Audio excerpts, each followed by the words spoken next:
दोस्तों recently MPC यानी monetary policy committee की मीटिंग हुई और इस मीटिंग के बाद रिजर्व बैंक ऑफ इंडिया ने रेपो रेट को अनचेंज रखा। यानी पहले भी रेपो रेट 5.5% चल रही थी और अब इस मीटिंग के बाद भी आरबीआई ने रेपो रेट में कोई बदलाव नहीं किया।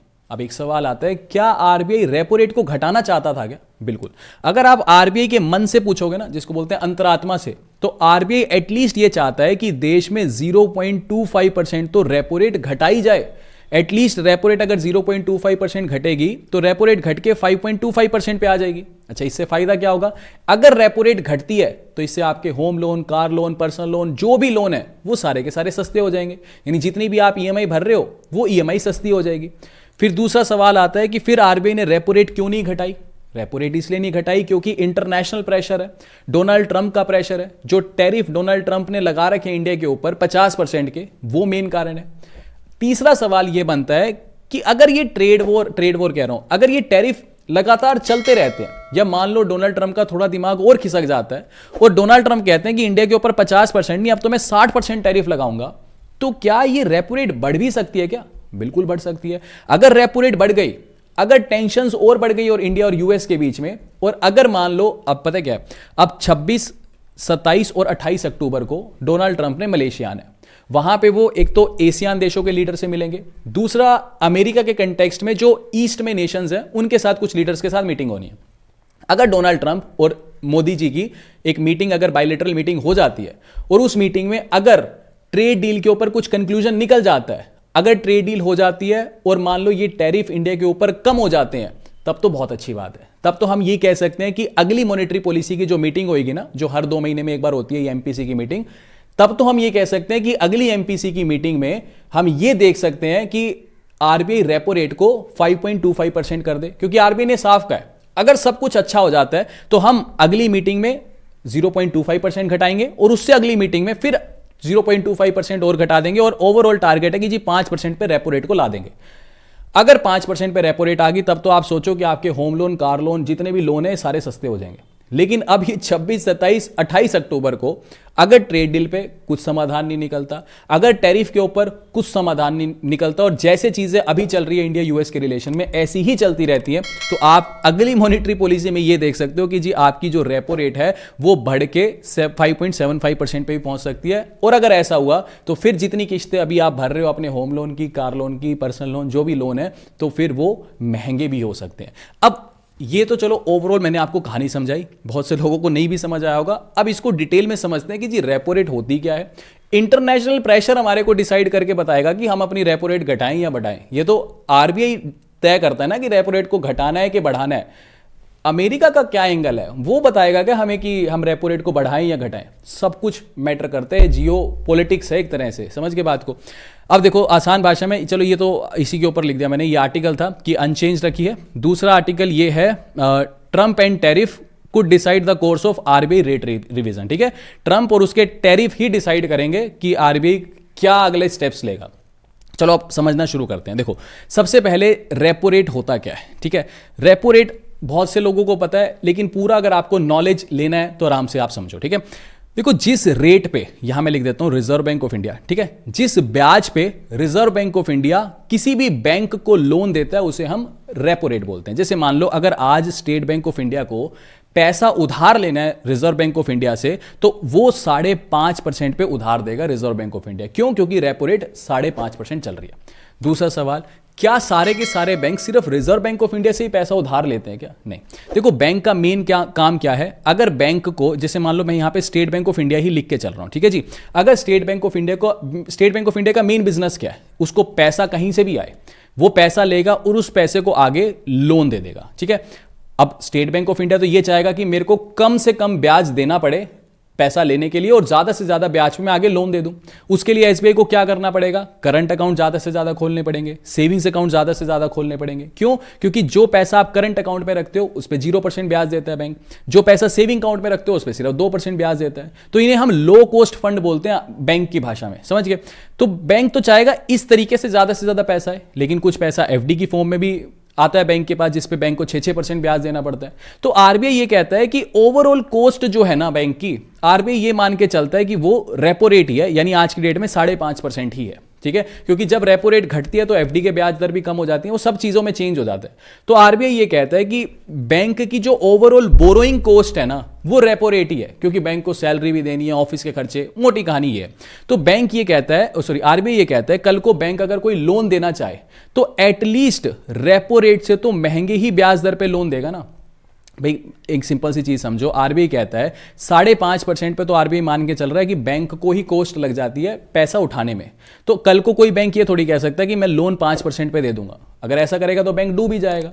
तो इसीलिए 5.5% पे तो बैंक के पास खुद पैसा आ रहा है। मान लो होम लोन वो दे रहा है 8% पे, तो 2.5% हो गया जी बैंक का प्रॉफिट। समझ के बात को, इसीलिए होम लोन का रेट ऑफ इंटरेस्ट 8% हो जाता है। समझ के बात को।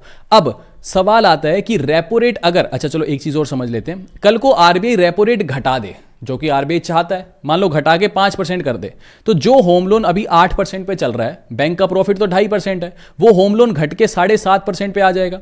अगर होम लोन घट के 7.5% पे आ गया तो इससे आपकी और मेरी जो किस्तें हैं वो कम हो जाएगी। सेम यही चीज, यही कंसेप्ट पर्सनल लोन पे लगता है, यही कंसेप्ट आपका जो है कार लोन पे लगता है, जितने भी लोन है, यानी सारे के सारे लोन सस्ते हो जाएंगे अगर आरबीआई रेपो रेट को घटा दे।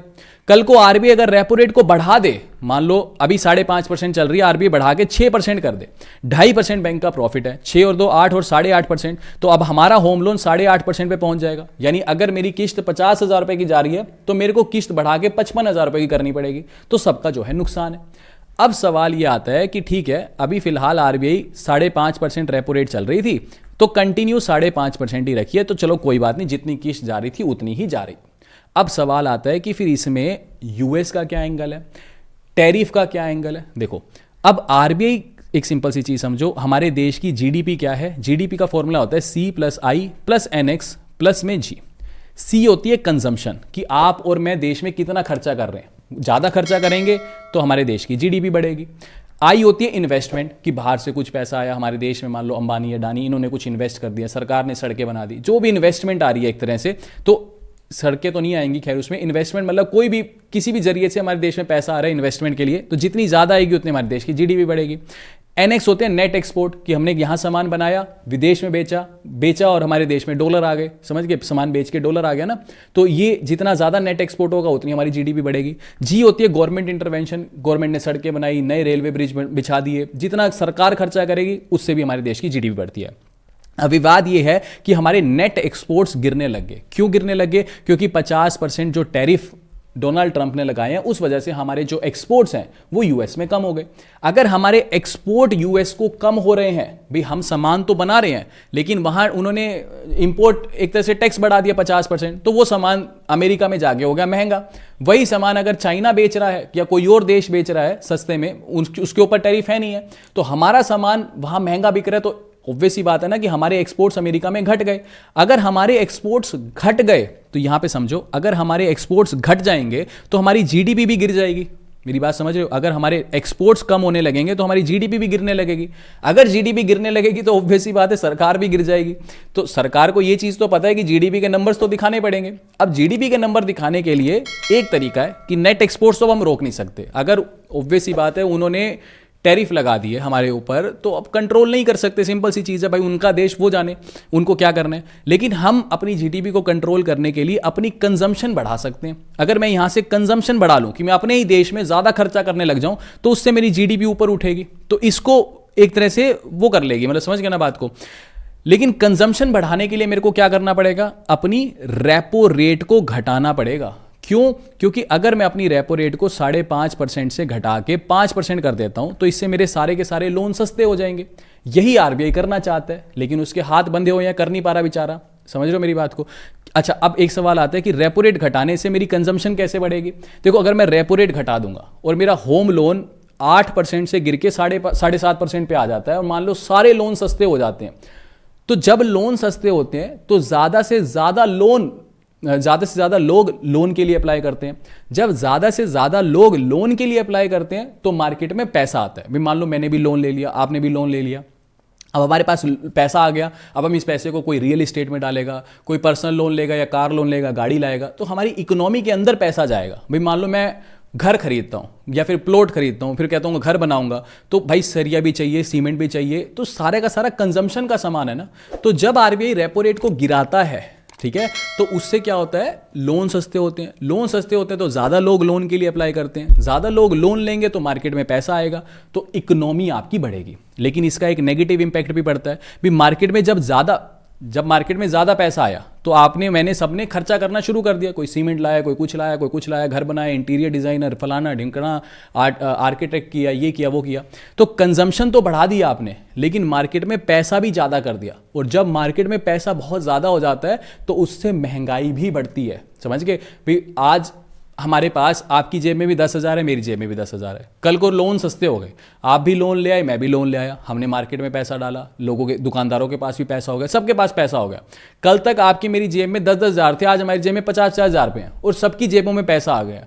अब हमें कोई प्रोडक्ट परचेज करना है तो आप भी कैपेबल हो, मैं भी कैपेबल हूं, तो धीरे धीरे करके सामानों के दाम बढ़ते हैं, इन्फ्लेशन बढ़ती है भी, इससे कंजम्पशन तो बढ़ती है, जीडीपी भी बढ़ती है, लेकिन देश में महंगाई भी बढ़ती है। अच्छा, अब एक सवाल आता है कि महंगाई को कोई तो कंट्रोल करता होगा। बिल्कुल, ये आरबीआई की जो एमपीसी की मीटिंग है, ये महंगाई को कंट्रोल करने के लिए भी होती है।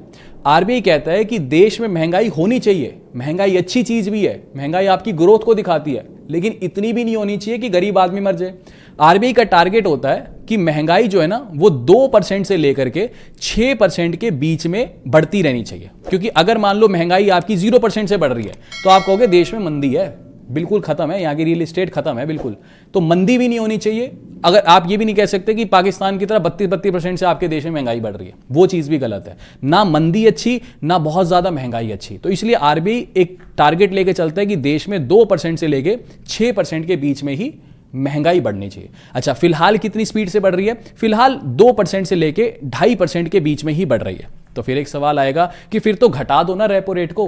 रेपो रेट 5.5% है, घटा के 5% कर दो, लोगों के पास पैसा आएगा, लोग खर्चा करेंगे, आपकी कंजम्पशन बढ़ जाएगी, जो नेट एक्सपोर्ट्स कम हुए हैं उसका फर्क खत्म हो जाएगा, हमारी कंजम्पशन इतनी बढ़ जाएगी कि हमारी जीडीपी बढ़ती रहेगी। बहुत अच्छी बात है। और हमारे पास बफर जोन तो है ही है भाई, रेपो रेट कम करेंगे, महंगाई बढ़ के 4% तक चली जाएगी, तब भी हम 6% के टारगेट को तो नहीं लेके जा रहे। बिल्कुल सही बात है, आरबीआई भी यही कहता है कि ऐसा हो सकता है, लेकिन आरबीआई एक बैकअप लेके चल रहा है। किस चीज का बैकअप? कि जो अभी टैरिफ लगे हैं ना, ठीक है जी, ये टैरिफ का जो बैकअप है ना, वो आरबीआई लेके चल रहा है। इसीलिए आरबीआई अपनी रेपो रेट को नहीं घटा रहा। अब एक सवाल आएगा कि टैरिफ का क्या लेना देना भाई? सिंपल सी बात है, क्लियर तो हो गया ना कि कंजम्पशन हम बढ़ा देंगे, ठीक है जी। नेट एक्सपोर्ट्स गिर रहे हैं, चलो गिर ही रहे हैं, कोई बात नहीं, लेकिन हमारी कंजम्पशन बढ़ जाएगी, वो जीडीपी को ओवरऑल ठीक कर देगी। देखो, जो नेट एक्सपोर्ट है ना, वो गेम चेंजर पॉइंट भी है। देखो, अब क्योंकि हमारे नेट एक्सपोर्ट्स गिर गए, तो जितना सामान हम पहले बेचते थे, अब उसका मान लो आधा बेच रहे हैं। तो जितना डॉलर, भाई सामान जब हम इंडिया में बनाते हैं, अमेरिका में बेच दिया, बदले में हमें वो डॉलर देगा, वो डॉलर हम अपने देश में ले आते थे। समझ के बात को? तो जितना डॉलर पहले हमारे देश में आ रहा था, अब मान लो उसका आधा ही आ रहा है, ठीक है। लेकिन दूसरी तरफ हमारे देश के जो इंपोर्टर हैं, जो बाहर से सामान देश में लाते हैं, क्योंकि फल फ्रूट सब्जियां सारी चीज़ें, पेट्रोल है ना, फ्रूट भी आता है, यूरिया भी आता है, खाद वाद सब कुछ, बहुत सारा सामान हमारे देश में इंपोर्ट भी तो होता है। वो इंपोर्ट तो अभी लगातार चल ही रहा है ना, उस पर तो कोई गिरावट नहीं आई है। एक्सपोर्ट कम हो गए, देश में डॉलर आने कम हो गए, लेकिन जो इंपोर्टर है, मान लो लेट अस सपोज कि चाइना से कोई सामान हमें इंपोर्ट करना है, ठीक है जी। अब चाइना वाला ये थोड़ी कहेगा कि इंडियन रुपीज में दे दो पैसा, चाइना वाला तो यही कहेगा ना कि मेरे को भी डॉलर चाहिए। अब देश में डॉलर आ तो कम रहा है, लेकिन जो डॉलर जाने वाला है वो उतना ही है। समझ के मेरी बात को? और जब देश से बाहर ज्यादा डॉलर जाएगा तो ऑब्वियस सी बात है कि बार बार इंपोर्टर को तो डॉलर चाहिए ना, इंपोर्टर तो बार बार कहेगा बैंक को, इंपोर्टर बार बार बैंक में जाएगा, कहेगा ये लो इंडियन रुपीस पकड़ो, मेरे को बदले में डॉलर दे दो, क्योंकि मेरे को बाहर चाइना वाले बंदे को डॉलर देने हैं। तो हम बार बार, अब बैंक कहां से डॉलर लाएंगे? ऑब्वियस सी बात है, इंटरनेशनल मार्केट में ही तय होता है। अगर हम बार बार डॉलर मांगते रहेंगे तो इससे क्या होगा? इंडियन रुपीस की वैल्यू गिरेगी और डॉलर स्ट्रॉन्ग होता जाएगा। अभी रिसेंटली आप देख भी रहे होंगे कि डॉलर लगातार स्ट्रॉन्ग होता जा रहा है और इंडियन रुपीस लगातार वीक होता जा रहा है, क्योंकि बार बार आप इंटरनेशनल मार्केट में जा रहे हो, कह रहे हो रुपी पकड़ो डॉलर दो, रुपी पकड़ो डॉलर दो। तो ऑब्वियस सी बात है, जिस चीज को हम बार बार मांगेंगे उसकी डिमांड स्ट्रॉन्ग होगी, यानी डॉलर स्ट्रॉन्ग हो रहा है। और बार बार जो चीज हम बेच रहे हैं, इंडियन रुपीज को बेच के बदले में डॉलर खरीद रहे हैं, तो ज्यादा इंडियन रुपीज मार्केट में होगा तो उसकी वैल्यू गिरती जाएगी। और जब इंडियन रुपीज वीक होता है, जो अभी हो रहा है, जब इंडियन रुपीज वीक होता है, इससे भी देश में महंगाई बढ़ती है। बोलो क्यों बढ़ती है? क्योंकि एक चीज समझो, मान लो एक एग्जांपल लेता हूं, थोड़े टाइम पहले $1 80 रुपए के बराबर था, और आज $1 $90 के बराबर पहुंच गया, मान के चलते हैं, ठीक है। अब मान लो जो लेट अस सपोज कि एक बैरल ऑयल मंगाना है, ठीक है जी, और उस ऑयल की वैल्यू मान लो $8,000 के बराबर है, ठीक है जी, $8,000 के बराबर एक बैरल की वैल्यू है। तो मान के चलो पहले क्या होता था कि मान लो वो नहीं, इसको ना रुपये में मत लो, एक काम करो, मान लो $100 के बराबर है, ठीक है, हाँ $100 लेके चलते हैं। तो एक बैरल मान लो हमारे को तेल इंपोर्ट करना है, उसकी वैल्यू इंटरनेशनल मार्केट में $100 के बराबर है। तो जब रुपी $80 के बराबर था तो हमारे को $8,000 देने पड़ते थे और एक बैरल ऑयल हमारे देश में आ जाता था। लेकिन अब $1 $90 के बराबर हो गया, वही एक बैरल की वैल्यू तो मार्केट में $100 ही है, लेकिन वो इंपोर्ट करने के लिए अब हमारे को $9,000 का खर्चा करना पड़ता है। समझ के बात को। तो जब तेल देश में महंगा आएगा, वो तो चलो सरकार अपनी सब्सिडी जो अपना कट है उसको एडजस्ट कर देती है तेल में, लेकिन तेल महंगा तो हो गया हमारे लिए। अब मान के चलो कोई और एग्जांपल लो, कोई खाद है, खाद हम चाइना से इंपोर्ट करते हैं, मान लो $100 की वो खाद थी, ठीक है जी, तो पहले हमें $8,000 में आ जाती थी, अब वही खाद $9,000 में किसान को पड़ रही है, फिर आगे बिकेगी, बीच में समझ रहे हो बात को, ब्रोकर्स वगैरह सब मिला मिलू करके अगर खाद महंगी आएगी तो फसल महंगी बनेगी, फसल महंगी बनेगी तो हमारे देश में महंगाई बढ़ेगी। तो कहने का मतलब अगर रूपी वीक हो रहा है, समझ रहे, अब इस टैरिफ की वजह से क्या हो रहा है कि हमारे देश में जो इंडियन रुपीज है ना, उसकी वैल्यू कमजोर होती जा रही है। अगर रुपी कमजोर होगा तो उससे भी हमारे देश में महंगाई बढ़ेगी। तो कहने का मतलब ये जो पूरा आर्टिकल था ना, वो यही समझा रहा था कि आरबीआई अभी डबल मार नहीं दे सकता। आरबीआई अभी ये नहीं कह सकता, एक तो देखो भाई 2.5% हमारे देश में इन्फ्लेशन चल रही है, 2% से लेके 6% के बीच में हमारा टारगेट होता है। अब अगर ये टैरिफ चलते रहे तो ऑब्वियस सी बात है रुपी लगातार लुढ़कता रहेगा, कमजोर होता रहेगा। रुपी कमजोर होगा तो फिर महंगाई 3% भी होएगी, 3.5% भी होएगी। वहीं अगर मान लो आरबीआई एक और ये गेम खेल देता है आपको और मेरे को खुश करने के लिए कि हम अपनी रेपो रेट को घटा के 5% पे ले आते हैं, फिर लोगों के पास तो पैसा आ जाएगा। मार्केट में रुपी पहले ही कमजोर है, लोगों के हाथ में और पैसा दे दिया, लोग और खर्चा करेंगे, इससे और महंगाई बढ़ेगी। तो फिर आरबीआई सोच रहा है कि कहीं हम 6% के टारगेट को भी वो ना निकाल के चले जाएं, इसीलिए अभी आरबीआई रेपो रेट को अनचेंज रख रहा है। अगर टैरिफ चलता रहा तो ऑब्वियस ही बात है रेपो रेट बढ़ानी भी पड़ सकती है, क्योंकि महंगाई को तो कंट्रोल करके ही रखना है। समझ के बात को। उम्मीद करूंगा कि पूरा आर्टिकल आप समझे होगे और आपको नॉलेज भी मिली होगी कि कैसे सारी की सारी चीजें चलती हैं, ठीक है। अगर वीडियो जरा सी भी इंफॉर्मेटिव लगी तो प्लीज वीडियो को लाइक करना, चैनल को सब्सक्राइब करना। कुछ भी अगर डाउट्स हैं तो प्लीज पूछना, कोशिश करूंगा मैं सारे के सारे आंसर करने की। मिलते हैं आपसे अगली वीडियो में। अभी के लिए this is end of the video. Thanks for listening and thank you all.